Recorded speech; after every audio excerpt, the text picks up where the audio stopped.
Good morning to all of you. Welcome to विक्स्ट्री.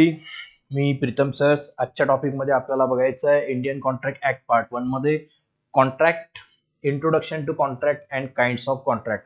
But before going to the topics, एक गोष्ट लक्षात ठेवा की कॉन्ट्रॅक्ट आणि ॲग्रीमेंट ह्या दोन गोष्टी पूर्ण मिळत्या जुळत्या आहे. कारण ॲग्रीमेंटचंच कन्व्हर्जन लॉची मान्यता मिळत असेल तर कॉन्ट्रॅक्टमध्ये होतं.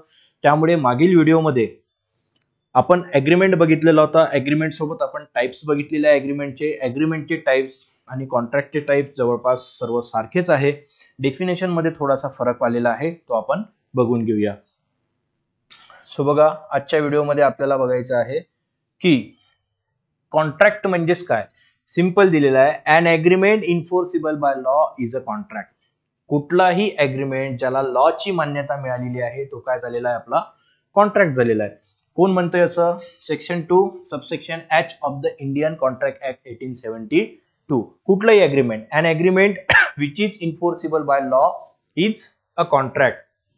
Agreement which is enforceable by law. Enforceable केव्हा होईल तर यामध्ये पार्टीची कॉम्पिटन्सी, ज्यामध्ये तो 18+ असायला पाहिजे. त्यानंतर साऊंड माइंड असायला पाहिजे. या बेसिक गोष्टी आहेत, ठीक आहे. त्यानंतर सॉल्व्हंट असायला पाहिजे. या 3 कॉम्पिटन्सीज जर पार्टीची कंप्लीट होत असेल, याच्या व्यतिरिक्त प्रॉपर कन्सिडरेशन असणे गरजेचं आहे. पॉसिबिलिटी ऑफ ऑब्जेक्ट असायला पाहिजे. परफॉर्मन्सची पॉसिबिलिटी असायला पाहिजे, तरच तो ॲग्रीमेंट कॉन्ट्रॅक्ट बनणार. इलिगल ॲग्रीमेंट हा कधीच कॉन्ट्रॅक्ट बनणार नाही. लिगॅलिटी असणे खूप गरजेचे आहे. त्या बेसिसवर जे टाइप्स आलेले आहे, कुठले टाइप्स आहे, तर पहिला आहे व्हॅलिड कॉन्ट्रॅक्ट. आतापर्यंत आपण जे काही डिस्कस केलेलं आहे, an agreement which is enforceable by law is a valid contract.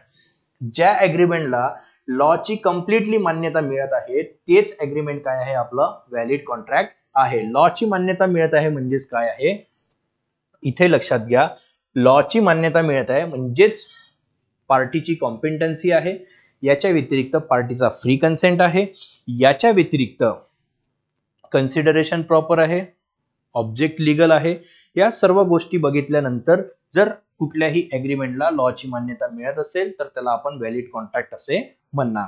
याच्या अपोज मध्ये वॉइड कॉन्ट्रॅक्ट.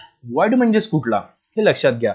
ज्याला लॉची मान्यता नाही किंवा जो ॲग्रीमेंट कंप्लीट होऊ शकत नाही. A is a writer, mister A is a writer, आणि एक पब्लिशर सोबत त्याचा एडचा कॉन्ट्रॅक्ट होता, एक ॲग्रीमेंट झालेलं होतं, आणि ते बुक पब्लिश व्हायच्या आधी किंवा बुक लिहित असतानाच हार्ट अटॅकमुळे जर एचं निधन झालेलं असेल, अशा वेळेस ते बुक कंप्लीट होऊ शकत नाही. मग इथे बुक कंप्लीट एच्या माध्यमातून होऊ शकत नाही, तर हा कॉन्ट्रॅक्ट पूर्णपणे काय झाला, वाईड झालेला आहे. कंप्लिशनच होणार नाही आहे, लॉची त्याला मान्यता मिळणार नाही आहे. बाकी ज्या बेसिक थिंग्स आहे त्या बेसिक थिंग्स फॉलो होणे खूप गरजेचं आहे. एखादा कॉन्ट्रॅक्ट मायनर पर्सनच्या माध्यमातून जरी होत असेल तरी सुद्धा तो काय राहील, वॉइड राहील.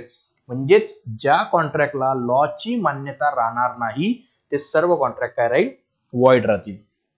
त्यानंतर आलेला आहे इल्लीगल कॉन्ट्रॅक्ट. इल्लीगल म्हणजेच कुठले, स्मगलिंग करण्यासाठी केले जाणारे कॉन्ट्रॅक्ट असतील, जे पब्लिक पॉलिसीच्या अपोज मध्ये कॉन्ट्रॅक्ट आपण करतो आहे, ते सर्व कॉन्ट्रॅक्ट कुठले राहतील, इल्लीगल कॉन्ट्रॅक्ट राहतील. इल्लीगल कॉन्ट्रॅक्टचा नेचर लक्षात घ्यायचा. Contract which is forbidden by the law. असे कॉन्ट्रॅक्ट्स ज्याला कम्प्लिटली कायद्याने काय केलेलं आहे, बंदिस्त केलेलं आहे, ते सर्व कॉन्ट्रॅक्ट काय आहे, आपल्यासाठी इल्लीगल आहे. देन आहे एक्सप्रेस कॉन्ट्रॅक्ट. एक्सप्रेस म्हणजेच कुठले, contract which is express orally और इन रिटर्न. आपण ज्याला लिहून कंप्लीट करू शकतो, रिटर्न मध्ये बोलू शकतो, असे सर्व कॉन्ट्रॅक्ट कुठले आपले एक्सप्रेस कॉन्ट्रॅक्ट म्हणून ओळखले जातील. एक्सप्रेस कॉन्ट्रॅक्ट आताच मागच्या व्हिडिओमध्ये आपण बघितलेलं होतं की एक्सप्रेस ॲग्रीमेंट कुठलं आहे. Express agreement, express contract both are the same. Then implied contract कुठला आलेला आहे, इम्प्लाइड कॉन्ट्रॅक्ट. इम्प्लॉइड कॉन्ट्रॅक्ट कुठला आहे आपला, लक्षात घ्या. Contract which is perform by the implications. For example, mister A stop taxi by showing hand. हात दाखवल्यामुळे जर मिस्टर ए ने कुठली टॅक्सी थांबवलेली असेल, दॅट इज द इम्प्लिकेशन्स. कुठलाही वर्ड बोलला गेलेला नाही आहे किंवा कुठल्याही रिटर्न कम्युनिकेशन इथे झालेलं नाही आहे. आणि हात दाखवल्यानंतर जर ती टॅक्सी थांबत असेल तर या इम्प्लिकेशन्स म्हणजेच काय, इम्प्लिकेशनच्या बेसिसवर परफॉर्म झालेले जे काही कॉन्ट्रॅक्ट असतील ते कॉन्ट्रॅक्ट कुठले आपले इम्प्लाइड कॉन्ट्रॅक्ट. ओके, त्यानंतर बघा एक्झिक्युटेड कॉन्ट्रॅक्ट नंतरचा टाइप काय आलेला आहे, एक्झिक्युटेड कॉन्ट्रॅक्ट. एक्झिक्युटेड कॉन्ट्रॅक्ट कुठला आहे, एक्झिक्युटेड कॉन्ट्रॅक्ट आपण कशाला म्हणू, असा कॉन्ट्रॅक्ट ज्या कॉन्ट्रॅक्ट मध्ये दोन्हीही पार्टीनी दिलेल्या प्रॉमिसेसची परफॉर्मन्स झालेली आहे.